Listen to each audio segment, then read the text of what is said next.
What's up, nerds? It's your boy, the OG GM. It's about 8 o'clock in the morning. It's the 21st day of October 2022. It's a little cooler today. It's about 63 degrees and kind of cloudy. Maybe the little bit of heat wave we had is over. It's Steve the cat. Look how big the kitten's getting and a little chunky. Anyways, it's time to take a look at any tabletop role-playing game news that we might have missed, or more information on stories or follow-ups or just general internet nonsense, because it is me bringing you all the tabletop role-playing game news, weather, and general internet nonsense. And of course, at the top of the pinnacle, it all seems to be Wizards of the Coast news. So let's just bat it out of the park one by one, starting with, of course, the $60 million profit loss that Hasbro announced, followed on the heels of the removal of D&D head Ray Winnegar. I don't know what D&D head means other than what we tried to explain yesterday. It's all your fault, dude. Replaced by a brand new guy who is a Microsoft dude. This is follows with the two other Microsoft people that have been slowly replacing previous members of the Wizards of the Coast D&D staff. As part of the $60 million loss, obviously, some of that was Wizards of the Coast, not all of it. I know a lot of people are like, oh, well, the OSR is up enjoying in flames because Wizards of the Coast lost Hasbro $60 million. It's like, no. I know a lot of people who have this anger at Wizards of the Coast are just like, yeah, fuck you, Wizards of the Coast. You lost Hasbro $60 million. It's all your fault. It's like, no, it's not all Wizards of the Coast's fault. Okay? Wizards of the Coast is part of Hasbro. Hasbro owns Wizards of the Coast. Hasbro lost $60 million, not Wizards of the Coast. Now, some of that was Wizards of the Coast D&D money. Obviously, this time last year, D&D made a ton of money. But now, COVID's over. People are going outside. People are discovering other different games. All the people at my 5e game are going, I kind of want to play something else. I don't really like 5e now that I've played it for a couple of months. Are looking at other things. So, yes, the money market that was like last year is gone. Magic, even though it's looking to make $1 billion this year, is actually down 16% from where it was this time last year. So yes, some of that is Wizards of the Coast. Also, you have to take into account inflation. Things are more expensive this year than last year, which means it costs more money this year to make stuff than it did last year. Add to that printing and production costs, especially printing costs. Printing out these books is costing a lot more money than it was this time last year because trees are a resource that are just diminishing. We just had a report from the Department of, Natural Resources, Fish and Game and Wildlife. The amount of trees in the United States has decreased by 20% between 2000 and now due to all the fires. And you know where paper comes from? Yes, that's right, pixies. No, trees. So because there's less trees, there's less paper. Because there's less paper, producing physical products like Tasha's or whatever costs more. In addition, we have to get those products, once they are made, shipped. And shipping costs have increased. So it is costing Hasbro more money to produce product, to ship product. Plus, the board games. Board games are a huge chunk of Hasbro's finances. Board games are made of cardboard. Cardboard is made of paper. Paper is more expensive. So production costs have gone up. Shipping costs have gone up. Shipping delays are still a thing. We're still 2 years into trying to recover from the shipping issues that COVID created. There are still stacks and stacks and stacks of shipping containers sitting on docks in, New York, San Francisco, Japan, China, Taiwan, Korea, Germany, the Middle East, just stacks and stacks and stacks that are still slowly being caught up with. So that's another thing. Also, big box retail is taking a huge loss because of more and more people ordering things directly from online. So a huge chunk of the big box retail money that Hasbro made is gone. And finally, Hasbro makes toys.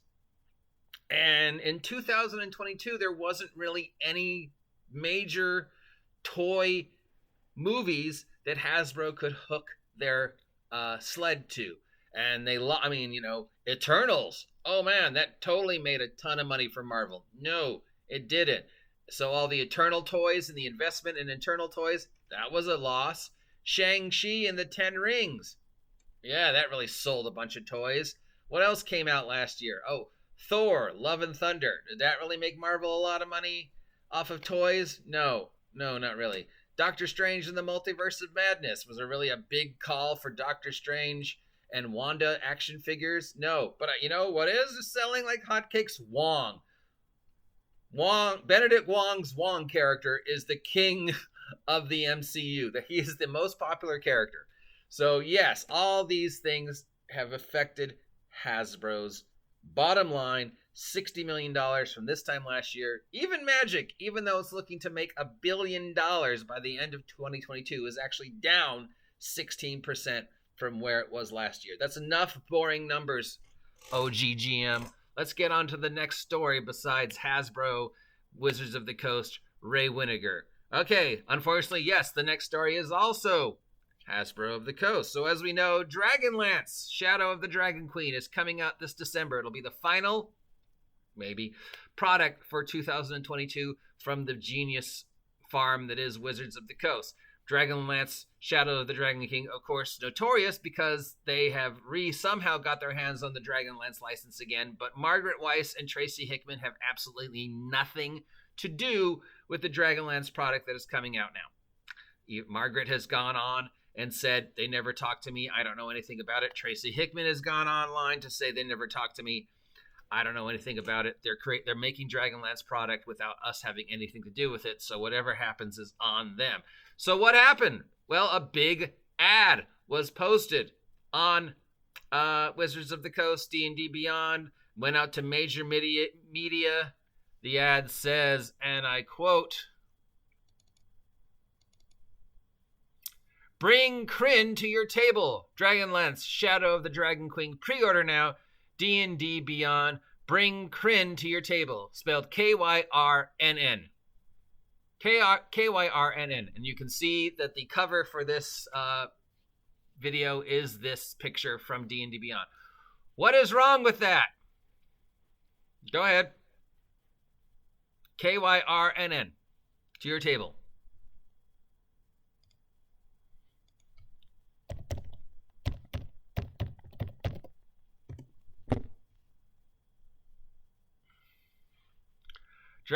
Kryn, Krynn, is not spelled Kyrnn. The world of Dragonlance, the world of Krynn, is not spelled Kyrnn. Nope. Now, when I posted this the other day, I didn't catch the spelling mistake because I don't catch spelling mistakes. I'm dyslexic, so my brain doesn't know how Krynn was spelled correctly. So my brain is like, I don't know that's spelled incorrectly. I don't know how to spell Krynn correctly, but I do know it's not Kyrnn. It's Kyrn, I believe, but I'm not sure. I'm looking at it right now to see what is the correct spelling of Krynn, but I don't see it. But even Margaret Weis went on Twitter and Reddit and other sites to go, Krynn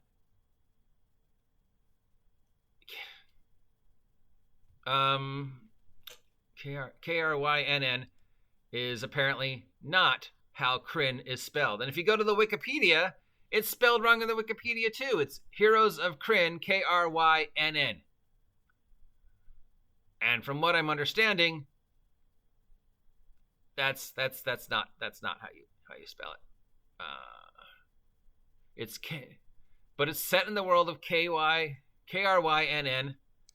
and Kyrnn. So if you can see, the mistake is Krynn is spelled Krynn, These guys spelled it Kyrnn, Kyrnn. Krynn is spelled Krynn.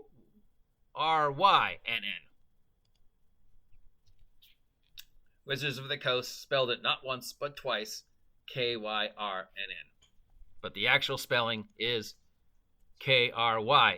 I mean, I would totally make that mistake because I'm dyslexic. I would flip the R and the Y.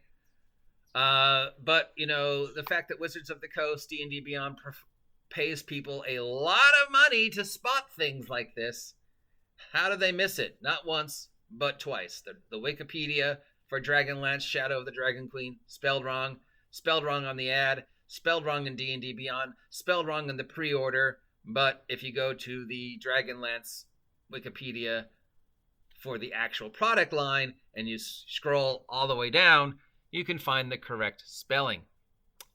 I guess this is what you get, Wizards of the Coast, for not including the people who actually worked on the project. I don't know. But, you know, I'm not going to get too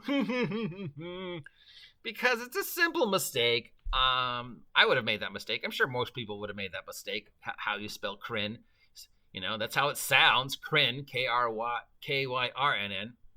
So, yeah. But the fact that there's people who actually paid tons of money to spot things like this and they didn't spot it, yeah.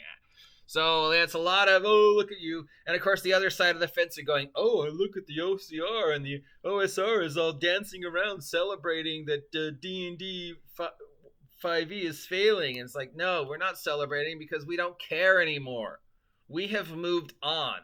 The only people perpetrating the hate for Wizards of the Coast and blaming the OSR are people who supposedly claim they're Wizards of the Coast 5e fans. 5e, you know, OSR people like myself are going, I don't care anymore. Oh no, 1D&D is failing. Wizards of the Coast lost money. A lot of people are coming to the OSR. I don't want to see D&D fail. I love D&D. I want to see Wizards of the Coast treat D&D the way it's supposed to be treated, or hand off the intellectual property to somebody who can treat it the way it's supposed to be treated. I'm tired of, you know, having these anti-OSR arguments and how horrible the OSR is supposed to be when pretty much 90% of the OSR people like me are just like, dude, I don't care. I don't care.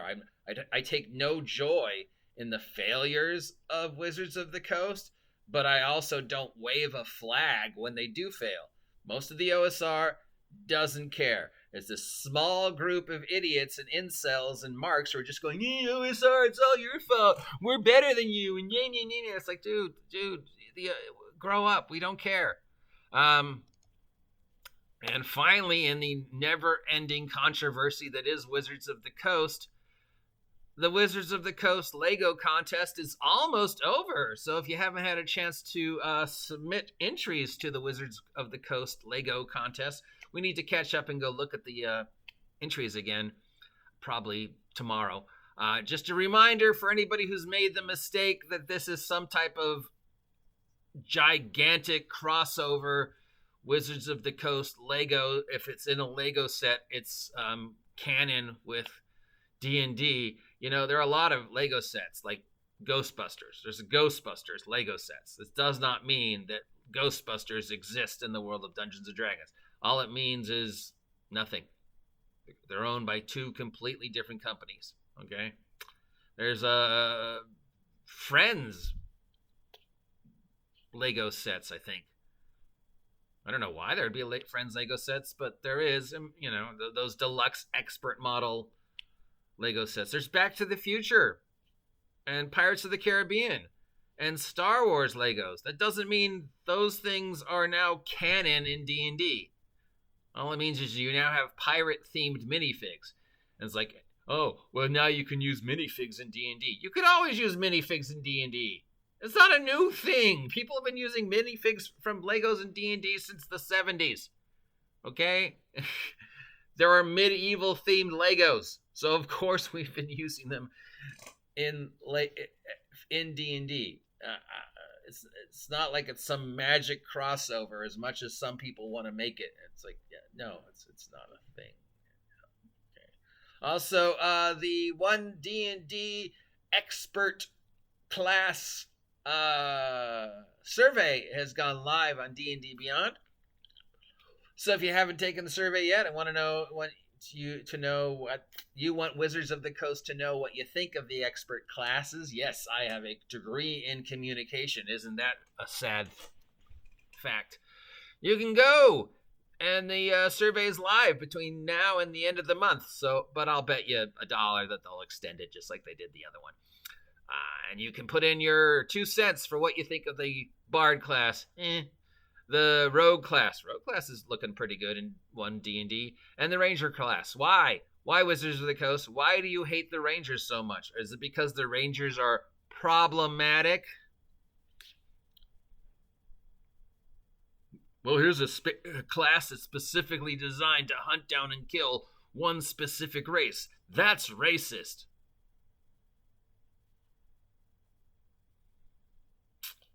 The logic in that is then, therefore, an exterminator whose job is to hunt down and kill bugs is racist against bugs.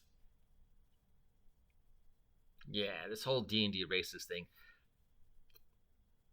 Speaking of D&D racism, if we spin the wheel of irrelevance, I bet you next week's topic du jour will be racism in D&D, because it's already percolating, just like this week's topic was Velma's gay, therefore D&D is racist, is homophobic.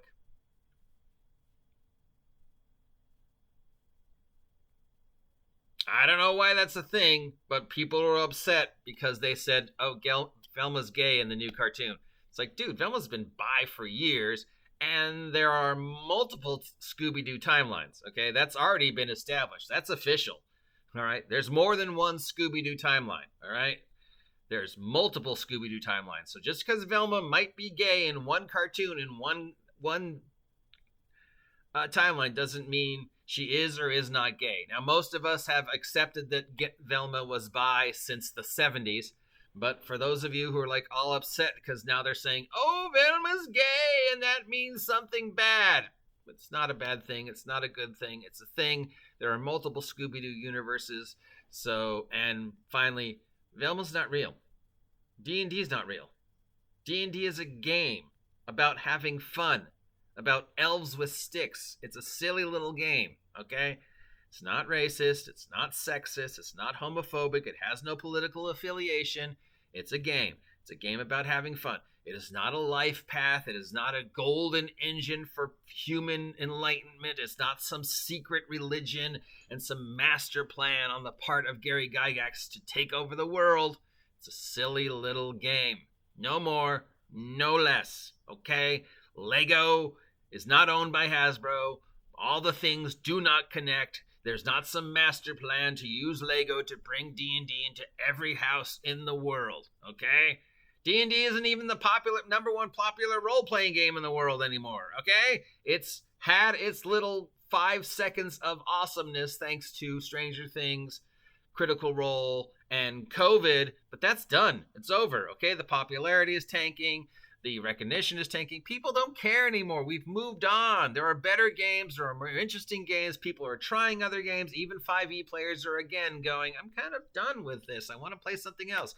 You know what's still doing good? Still is the number one selling role-playing game in the entire world? Call of Cthulhu. So, yeah. They're really... your passion for 5e is great, dudes, but direct it appropriately, okay? Because this is getting old, and just finger waggling at the OSR and the OSC and the OGL and legacy players like myself and trying to blame everything on us. Again, no, stop it. Get over it. It's not a thing. Grow up. Okay? Anyways, that's my rant for the day. I've talked about this for 20 minutes longer than I should have. I have the OG GM. If you appreciate this nonsense, let me know.